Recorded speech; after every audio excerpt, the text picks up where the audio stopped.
गर्मी के मौसम में दिल चाहता है कि कुछ ठंडा और मज़ेदार पिएं। तो आज की इस वीडियो में मैं आपके साथ बहुत ही मज़े का पुदीने का शरबत शेयर करूंगी जिसको बनाना बेहद आसान है और इसको आप 1.5 से 2 हफ्ते के लिए फ्रीज भी कर सकते हैं। एक ही दफ़ा मेहनत करनी पड़ेगी और आराम से आप 1 से 2 हफ्ते आसानी से निकाल सकते हैं। बिस्मिल्लाहिर्रहमानिर्रहीम। अस्सलाम वालेकुम व्यूअर्स, मैं हूं आयशा और आप देख रही हैं स्पाइस ट्विस्ट। अगर अभी तक आपने हमारे चैनल को सब्सक्राइब नहीं किया तो चैनल को सब्सक्राइब कर दें, वीडियो अच्छी लगे वीडियो को लाइक करें। तो चलिए पुदीने का पानी बनाना स्टार्ट करते हैं। सबसे पहले यहाँ पर हमने पुदीना ले लिया है। यहाँ पर मैंने फ्रेश वाला पुदीना इस्तेमाल किया है। 2 गुटियाँ हमने पुदीने की ली हैं। मार्केट से आपको बहुत ही सस्ते में पुदीना मिल जाएगा। तो सबसे पहले हमने पुदीने के जो पत्ते हैं इनको अलग कर लेना है और इसकी टहनियाँ हम अलग कर लेंगे, बिल्कुल इसी तरह जिस तरह से मैंने आपको वीडियो में दिखाया है। इन टहनियों को आप चाहें तो संभाल सकते हैं, इसके बेहद फायदे हैं। किसी और नेक्स्ट वीडियो में मैं आपके साथ इसके फायदे भी शेयर करूँ। तो हमने सारी पत्तियाँ अलग कर ली हैं, टहनियाँ बिल्कुल अलग कर ली हैं, बिल्कुल इसी तरह की होनी चाहिए।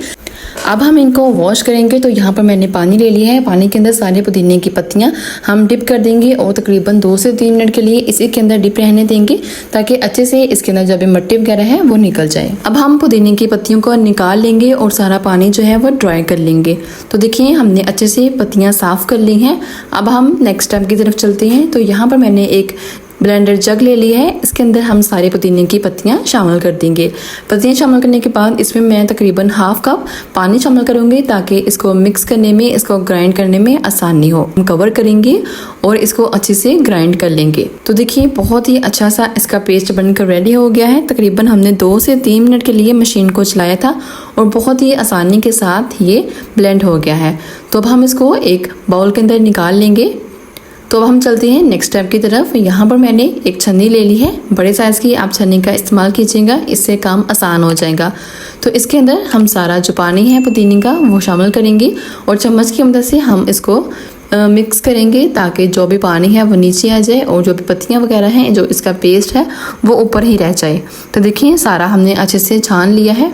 दबा कर हमने सारा पानी इसका निकाल लेना है और ये जो मटेरियल हमारे पास बाकी रह गया है इसको हम संभाल के रख लेंगे। दही के रायते के अंदर आप इसको शामिल कीजिएगा तो इसका टेस्ट जो है वो बहुत ही मज़े का और बहुत ही शानदार होगा। खुशबू भी इसकी बहुत ही कमाल की है। तो इसको हम एक साइड पे कर लेंगे। यहाँ पर हमारे पास पानी आ गया है, तब हम इसको यूज़ करेंगे। तो इसको हमने लंबे अरसे के लिए महफूज भी करना है। तो उसके लिए हमने यहाँ पर एक कढ़ाई ले ली है। इसके अंदर हम चीनी शामिल करेंगे। चीनी यहाँ पर मैंने 2 कप इस्तेमाल की है। 2 कप चीनी हम शामिल करेंगे और इसमें हम पानी शामिल कर देंगे। 2 कप हमने इसमें चीनी शामिल की है और 1 गिलास हम इसके अंदर पानी शामिल कर देंगे। अच्छे से मिक्स करेंगे। फ्लेम यहाँ पर हम मीडियम करेंगे। बेसिकली यहाँ पर हमने सिर्फ चीनी को मेल्ट करना है। 4 से 5 मिनट के अंदर चीनी अच्छे से मेल्ट हो जाएंगी। तो देखिए चीनी मेल्ट हो गई है। अब हम इसके अंदर पुदीने का पानी शामिल कर देंगे। तो पानी शामिल करके हमने इसको मिक्स करना है और फ्लेम यहाँ पर हम मीडियम कर देंगे। मीडियम फ्लेम पे हम इसको पकाएंगे। अब हम इसके अंदर थोड़ा सा फूड कलर शामिल करेंगे। तो यहाँ पर मैंने ग्रीन वाला फूड कलर लिया है जो कि तकरीबन ½ टीस्पून है। ½ टीस्पून हम इसके अंदर शामिल करेंगे और जैसे ही हम इसमें शामिल करेंगे तो देखिए बहुत ही खूबसूरत सा, बहुत ही मज़े का इसका कलर आ गया है। बिल्कुल इसी तरह से ये रेडी होगा जैसे मार्केट में आपको पुदीने का शरबत मिलता है। तो देखिए इसका कलर बहुत ही बेहतरीन आ गया है।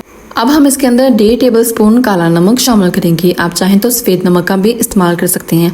अच्छा, इसको महफूज करने के लिए आप 1 टेबलस्पून सिरका शामिल कर दें। इससे क्या होगा कि ये लंबे अरसे के लिए स्टोर हो जाएगा, बिल्कुल भी ख़राब नहीं होगा। तो देखिए यहाँ पर बहुत ही मज़े का ये रेडी हो गया है। अब हम फ्लेम बंद कर लेंगे और इसको थोड़ा सा ठंडा करेंगे। तो देखिए यहाँ पर हम लास्ट और फाइनल स्टेप की तरफ जाएंगे। तो यहाँ पर मैंने 1 गिलास के अंदर तुखमलंगा को भिगो दिया था जो कि तकरीबन 2 से 3 टेबलस्पून मैंने लिए थे। इसमें हमने पानी शामिल किया और ये अच्छे से फूल गई हैं। तो देखिए यहाँ पर मैंने 1 गिलास ले लिया है। इसके अंदर हम 2 टेबलस्पून पुदीने का पानी शामिल करेंगे और इसमें मैं तुखमलंगा के 2 टेबलस्पून शामिल करूँगी। अच्छा, तुखमलंगा आप अपने टेस्ट के हिसाब से कम या ज़्यादा कर सकते हैं, लेकिन मुझे ये ज़्यादा पसंद है इसलिए मैं इसमें 2 टेबलस्पून शामिल करूँगी। और इसके बाद हम इसमें ढेर सारी बर्फ़ शामिल कर देंगे। बर्फ़ शामिल करने से एक तो ये बहुत ही ठंडा ठंडा फील होगा और पीने में भी बहुत ही मज़े का लगेगा।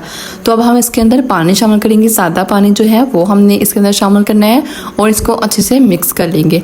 आप चाहें तो इसमें 2 से 3 ड्रॉप्स लीमू का रस भी शामिल कर सकते हैं, इससे भी टेस्ट बहुत ही मज़े का आएगा। अब यहाँ पे ये बिल्कुल अच्छे से रेडी हो गया है, ठंडा ठंडा ही हम इसको सर्व करेंगे। इसमें बिल्कुल भी आपको एक्स्ट्रा नमक या फिर चीनी वगैरह शामिल करने की ज़रूरत नहीं है, बल्कि एकदम परफेक्ट हमने इसको बनाकर रेडी किया है। आप भी इसको इसी तरह से बनाएं और इसको एज इट ही प्रेजेंट करें तो ये बहुत ही मज़े का और रिफ्रेशिंग होगा। इस रेसिपी को लास्ट में ट्राई कीजिएगा और मुझे अपना फीडबैक दीजिएगा। मुझे आपके फीडबैक का इंतज़ार रहेगा। Thanks for watching. अल्लाह हाफिज़।